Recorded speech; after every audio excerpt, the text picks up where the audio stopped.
On est très heureux de recevoir un monsieur de la chanson française, un amoureux des mots, un écrivain public comme il se définit parfois lui-même. Yves Dutheil, merci d'être avec nous. Merci beaucoup. Vous publiez aujourd'hui ce livre, votre autobiographie, Chemin de liberté, chemin au pluriel, parce qu'il y a peut-être plusieurs routes pour accéder à la liberté. Et parfois le chemin est un peu sinueux, j'imagine ? Bah, ça a des airs de labyrinthe un peu, oui, et parfois de petits sentiers de traverse, mais c'est bien agréable. C'est publié aux éditions de l'Archipel, et puis il y a un coffret de 4 CD avec 75 chansons qui sortira très bientôt, le 19 mai, chez Bayard Musique. Il y a des versions inédites de plusieurs chansons, dont celle, la préférée de Léa, et la préférée de beaucoup d'entre nous, parce qu'elle a été élue la plus belle chanson française du XXe siècle, qu'on regarde et qu'on écoute ensemble. Prendre un enfant par la main pour l'emmener vers demain, pour lui donner la confiance en son pas. Prendre un enfant pour un roi. Ça, on peut le faire comme on veut, on peut tout écouter, mais quand on entend cette chanson, on redevient tout petit, on a envie que le monde soit doux. C'est vrai, et ça tombe bien le 19 mai parce que jour d'ouverture des terrasses, on va prendre un copain par la main pour aller profiter de la vie. Et cette chanson, c'est vrai qu'elle apporte cette joie, cette douceur. Vous comprenez pourquoi elle a été élue plus belle chanson parce qu'on vous en parle à chaque fois, mais... Non. Pourquoi est-ce que... C'est vrai. Au moins, c'est clair. Cette magie. Si, parce que en réalité, j'ai vraiment mis dedans quelque chose qu'on n'avait pas l'habitude d'entendre à ce moment-là, peut-être l'amour paternel. L'amour maternel, c'est plus facile, la douceur. Les hommes ont de la difficulté avec la douceur, avec la tendresse. Ils sont pudiques, souvent. C'est pas viril, etc. Alors, moi, j'ai jamais eu ce problème. J'étais toujours très démonstratif dans l'affectif et j'ai toujours assumé, en fait, cette douceur. Mais là, je trouve que le monde est devenu tellement violent, tellement dur, tellement cruel, qu'il faut un contrepoint, un contre-champ. CHAMP et CHANT. Pour justement exorciser cette violence et lui offrir une tangente, une échappatoire pour rendre le monde meilleur. Je pense que si personne n'est là pour rêver le monde meilleur qu'il n'est, il ne le deviendra jamais. Donc les artistes, c'est un peu leur rôle, ça. C'est la fonction du poète. Exactement. La poésie n'est pas quelque chose de naïf, éthéré. Je pense que ça a trait au rêve aussi. Et le rêve, pour moi, c'est quelque chose de très précieux parce que ça construit le monde de demain. Et c'est ce qui fait de cette chanson une chanson totalement intemporelle. Alors ça, je m'y attendais vraiment pas parce que c'était la chanson que j'ai écrite, entre guillemets, en plus. Parce que j'avais fini l'album. Et puis, j'ai repris ma guitare. Et puis, j'ai trouvé cette mélodie. J'ai enregistré. Je n'écris la musique que très, très peu. Enfin, je ne suis pas du tout dans le solfège. Donc, j'ai un petit dictaphone et j'enregistre. Et puis, vraiment, cette musique me plaisait beaucoup. Et quelques jours plus tard, le texte est venu dans le désordre. Ça m'a pris plus de temps de mettre dans l'ordre que de tout mettre sur la table. Mais cette chanson, elle m'a toujours surpris, elle me surprend encore. Moi, j'aime beaucoup ce que vous avez dit sur la virilité. Et vous avez peut-être, plus qu'accompagner des enfants, encore accompagner des pères. Ça vous fait cet effet-là, vous, David ? Ah oui, parce que c'est une chanson qui se transmet. C'est comme certains films de Walt Disney, c'est comme certaines chansons de Brassens. C'est assez intéressant. Et grâce à la voiture, d'ailleurs, quand on fait des kilomètres et des kilomètres, les enfants, on peut, quand ils sont petits, on peut les duthéiser, les brassensiser, les frères jacquiser. C'est-à-dire il y a toute une phase où ils sont réceptifs à la musique. Et puis après, ils nous imposent des trucs abominables où on découvre des choses. Mais effectivement, le Dutheil, ça se transmet. Mais est-ce que, quand vous avez commencé à écrire, pas cette chanson, mais en général, vous aviez un projet où vous vous disiez une chanson peut changer le monde ? Non. Non, pour moi, j'écrivais des choses en essayant de faire des jolies chansons. Des belles chansons, les plus belles possibles. Mais j'étais quand même assez en retrait. Je n'étais pas très, très engagé. Je pense que c'est moi qui ai induit un peu cette image. Et je crois que quand on m'a dit un jour que j'avais écrit la chanson du siècle, ça a créé quelques obligations chez moi. Et ça met une pression. J'ai été un peu traumatisé, je dois dire, de me dire est-ce que j'ai vraiment mérité ça ? Et j'ai cherché à le mériter en accordant les actes à l'écriture, et j'ai attrapé au vol des engagements qui passaient par là et qui m'ont semblé dignes de la notoriété que m'offrait le public. Je me suis dit, cette notoriété, il faut la renvoyer comme un miroir, renvoie la lumière sur des zones d'ombre, des associations, des gens qui ont vécu des choses terribles et qui transcendent ces choses terribles en les sublimant par une association pour aider ceux qui vont traverser la même chose. C'est très rare, il y a des gens qui attendent, qui courent après des récompenses toute leur vie. Une fois qu'ils ont leur récompense, ils rentrent à la maison. Et vous, c'est l'inverse.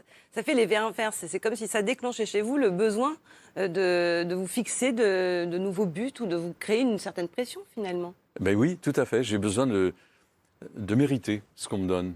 Et j'ai toujours l'impression que la vie est par moments un cadeau, par moments... Il y a des moments on savoure et des moments on déguste. Mais par rapport au moment où on a vraiment besoin de mériter ce que l'on vous a donné, la chanson a un vrai rôle, pas de convaincre, mais de rassembler.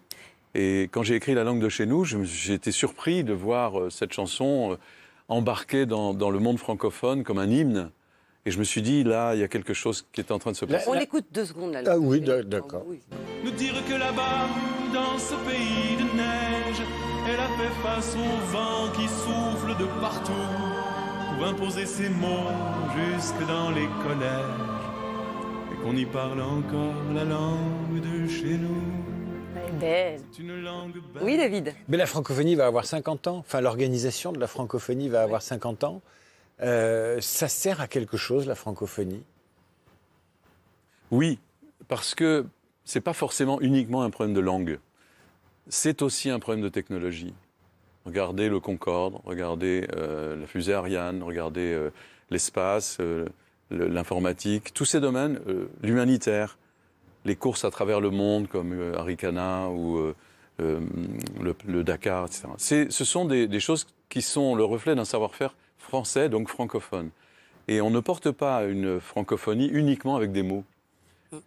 On est porté par des sciences, des technologies, des TGV, des réussites françaises, francophones.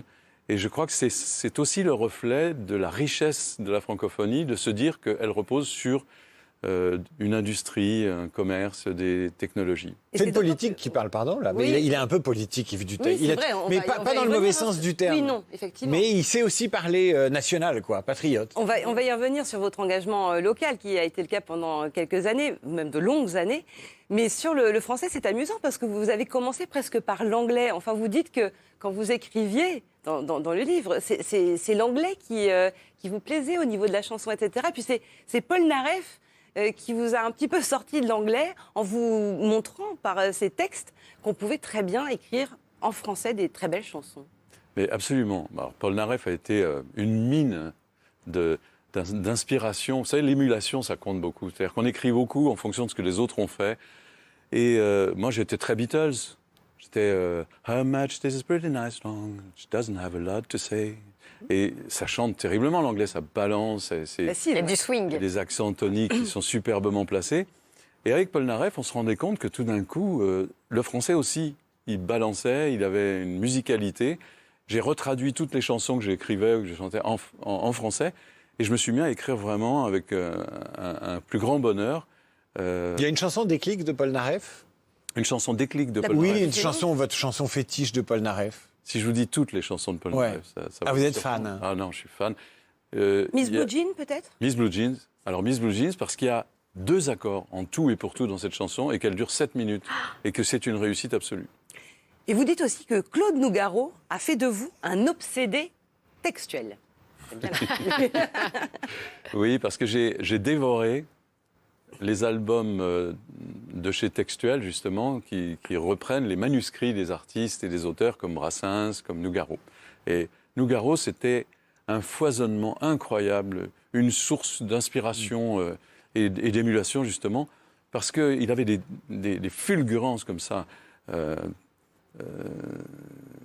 Ta violence bouillonne jusque dans tes violettes. Toulouse, chef-d'œuvre. Mais les chefs-d'œuvre de Nougaro sont des chefs-d'œuvre d'écriture, autant que des chefs-d'œuvre de musique, parce qu'il a quand même fait composer ses textes par Michel Legrand, accompagné par Élie Louise. Musicalement, c'était incroyable. Mais Nougaro, il m'a servi d'exemple et de modèle, autant pour les textes que pour les musiques. Et pourtant, les modèles que vous citez sont tellement éloignés de vous.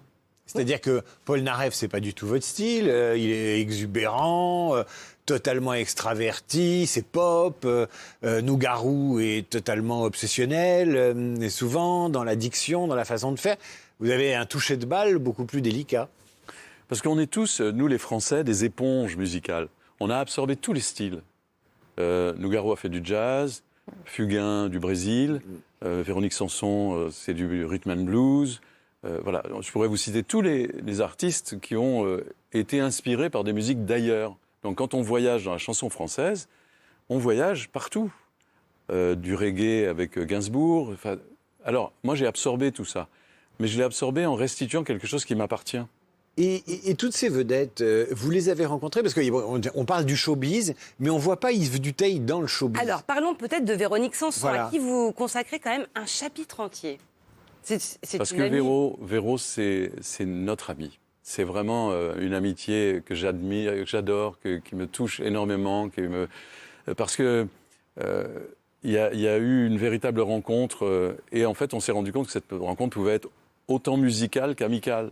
On a écrit une chanson ensemble, et ça, c'était un moment incroyable. Mélancolie?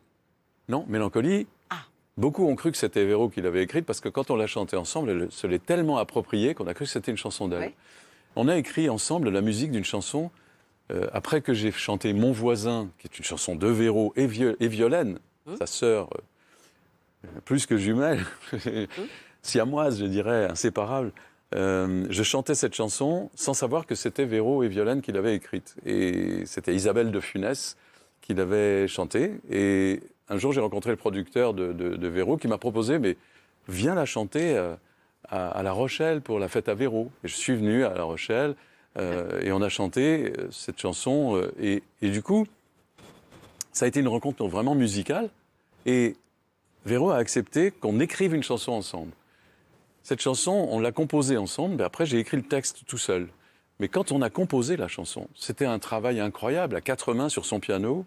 Et là, il y avait une osmose musicale, vraiment. Donc les passerelles, il faut les oublier. Véro est la preuve que le rhythm and blues et la ballade peuvent se marier de façon harmonieuse et réussie. Et en dehors de ça, vous avez l'air de bien vous marrer tous les deux. Vous avez l'air d'être très grand amateur de blagues.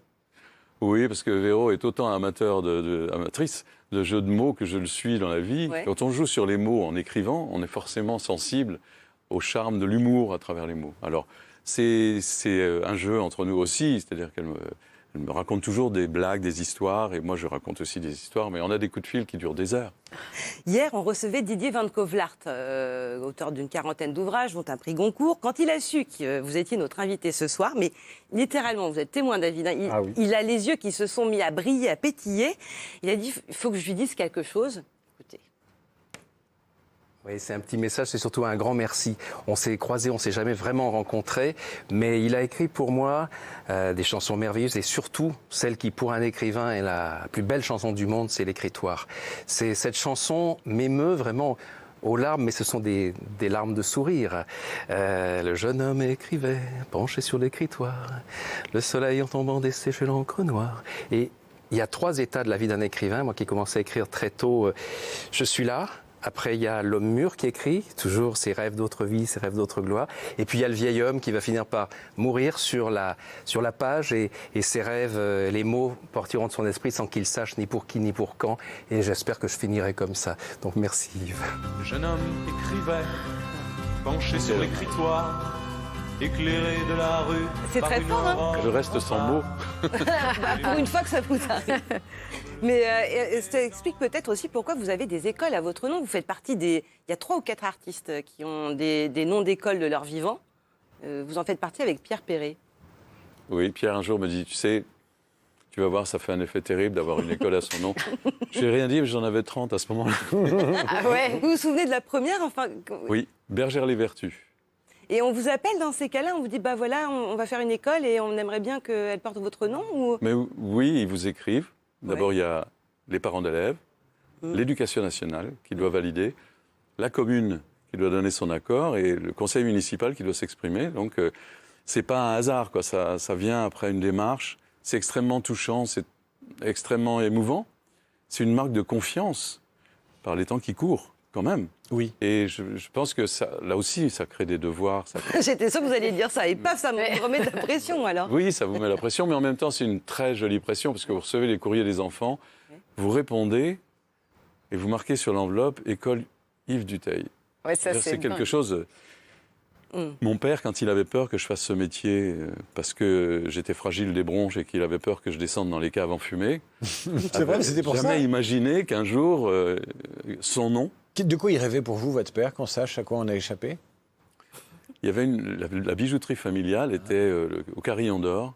Mes grands-parents, puis ma mère qui était dans le bureau avec ma tante, mon oncle Jean qui réglait les pendules au tic et au tac, à l'oreille, et ma mère et mes parents me voyaient très bien prendre la suite de la bijouterie familiale. Horloger bijoutier. Moi, je pense qu'il y a eu un moment où ils ont dû renoncer et trouver quelqu'un d'autre parce que moi, c'était la musique qui m'attirait tout le temps. Mais Yves Et vous êtes Dutheil, devenu un orfèvre des mots. Non, c'était pas je vous disais hors antenne, avant le début de cette émission, que vous n'aviez pas changé à part les cheveux grisonnants. Et c'est vrai, on voit défiler des photos de vous jeunes. Et je trouve qu'en fait, il y a quelque chose qui est resté en vous. C'est une âme d'enfant qu'on arrive à discerner dans vos yeux, dans votre sourire. Est-ce que vous le ressentez, vous? Et c'est peut-être ce qui vous fait être aussi proche des enfants, même encore des années plus tard. J'ai souvent pensé qu'un adulte heureux, c'est un adulte qui n'a pas déserté ses rêves d'enfant. Et par chance, moi j'ai rêvé, quand j'étais enfant, de soulager la douleur des gens. Je ne sais pas pourquoi, c'était un rêve qui revenait très souvent. Mais j'ai l'impression qu'en chantant, c'est un peu ce qu'on fait. On prend un peu sur soi, à travers sa propre histoire, le partage de la douleur, le partage de la souffrance que notre monde nous impose aujourd'hui. Et je pense que si on arrive à rêver le monde plus beau qu'il n'est, en se disant peut-être que si on arrive à le rêver très fort, il va finir par y arriver à être plus beau. C'est effectivement le rêve que je poursuis quand j'écris, mettre un peu de beauté dans ce monde qui n'est pas toujours beau, mettre un peu de douceur dans ce monde qui est souvent un monde de douleur. Et voilà, je pense que oui, j'ai l'impression d'avoir gardé quelque chose de l'enfance. Oui. Mais vous faites ça en chanson, mais vous l'avez fait aussi en politique, parce que votre engagement, il est né de ça. C'était pour faire du bien à votre village qui était menacé par une construction. Et à un moment, vous avez dit, il faut que j'y aille, il faut que je fasse du bien. Vous avez dit exactement ça. Il faut que j'y aille parce que la notoriété vous donne la possibilité de mettre des choses en lumière plus que quelqu'un qui n'a pas cette notoriété offerte par le public. Donc je me suis retrouvé un peu en tête de pont, devant, donc président de l'association. À Précy-sur-Marne. À Précy-sur-Marne. Et on a créé une association, Vivre à Précy, ça a commencé comme ça. Et à un moment donné, après que plusieurs élus du secteur nous ont dit « Mais vous n'avez qu'à devenir maire !» Oui, bon. C'était pas tout à fait notre projet de vie, et en fait pas du tout. Mais avec les amis avec lesquels on se battait pour essayer de faire en sorte que le village reste ce qu'il était, un village rural, agréable à vivre, et pas un village avec une carrière de granulats, des klaxons de marche arrière et des 36 tonnes qui circulent partout. À un moment, il a fallu y aller. Et ça a duré quand même 25 ans. Et ça a duré 25 ans, et effectivement, mais en même temps, c'est passionnant. Et vous avez commencé jeune. Oui. Vous avez été maire jeune, là, les photos qu'on voit. Directement, parce que en général, on est d'abord conseiller, puis adjoint, puis maire. Nous, ça a été dans le grand bain tout de suite. Tout de suite. Et on a dû apprendre sur le tas. Mais vous dites que le premier mandat, ça a été un cauchemar, parce que vous avez découvert l'agressivité, l'opposition politique. Enfin, vous êtes vraiment tombé dans un... Oui. Et ça m'a fait du bien. Parce que jusque-là, un artiste, c'est quelqu'un, en général, à qui on dit « Vous êtes merveilleux, j'adore ce que vous faites. » Voilà. Ouais. Et en même temps, un maire, c'est pas quelqu'un à qui on attend qu'il dise tout va bien. En fait, vous lui posez des questions et vous attendez des réponses. Donc, c'est beaucoup plus concret. Mais on a du mal à vous imaginer composant une liste, écartant les uns, contrant les autres, faisant de la politique en fait. Politicienne. Parce qu'il faut C'est la pas de la faire. politique, là, c'est de la citoyenneté. Ouais. Au départ, ça ressemble beaucoup à la vie associative. Ouais. En fait, après, plus tellement, parce qu'on a une responsabilité pénale, c'est dur, hein. Mais en même temps, quand on a une vision poétique de l'existence, quel bonheur de pouvoir rêver la vie des gens en la mettant en œuvre. Et là, en construisant votre rêve, vous construisez celui des autres, et là, vous vous mettez à être en phase avec vous-même. Et ça a valu, je crois, à un électricien du village, cette phrase que je trouve géniale. N'oubliez quand même pas d'écrire des chansons, hein. Ne laissez pas le maire dévorer le poète. Et Philippe L'Enfant, lui aussi avait une façon de s'exprimer que j'adorais, et que j'adore toujours, parce qu'il est toujours là. Cette phrase m'a marqué, et j'en ai tenu compte. C'est-à-dire que je crois qu'effectivement, il a fallu cloisonner, ne pas mélanger, mais en même temps, l'un s'est nourri de l'autre. Le maire s'est nourri de l'artiste, et l'artiste s'est nourri du maire. Écrire plus concret, ça donne une poésie beaucoup plus réaliste, beaucoup moins éthérée, beaucoup moins rêveuse et beaucoup plus terre-à-terre. Puisqu'on parle de mandat officiel, l'Académie française, ça vous tente? Ça vous a tenté? Oui, ça m'a tenté. Je l'avoue, j'ai pensé à un moment que mon père était tellement fier quand on m'a remis une médaille de l'Académie française pour la langue de chez nous. À un moment, je me suis dit, mais pourquoi pas? Mais en réalité, je crois que je suis plus utile en électron libre. Et autant j'ai une immense admiration pour le travail que font les académiciens, autant je ne suis pas certain de pouvoir autant être utile que quand je dépasse les bornes, en tant que maire, il nous est arrivé d'aller plus loin que loin, quoi, en termes d'expérience novatrice. Et je crois qu'il y a dans la langue française un certain conservatisme quand même. Les mots rentrent dans le dictionnaire au compte-gouttes, alors que la vie invente sans arrêt le français. Les Québécois ont un talent extraordinaire pour dire qu'on clavarde quand on chatte, nous. Là-bas, on clavarde. Et ils ont des fulgurances comme ça. Et moi, j'aime bien ce sentiment de liberté. Je me suis aperçu que j'étais plus heureux en électron libre.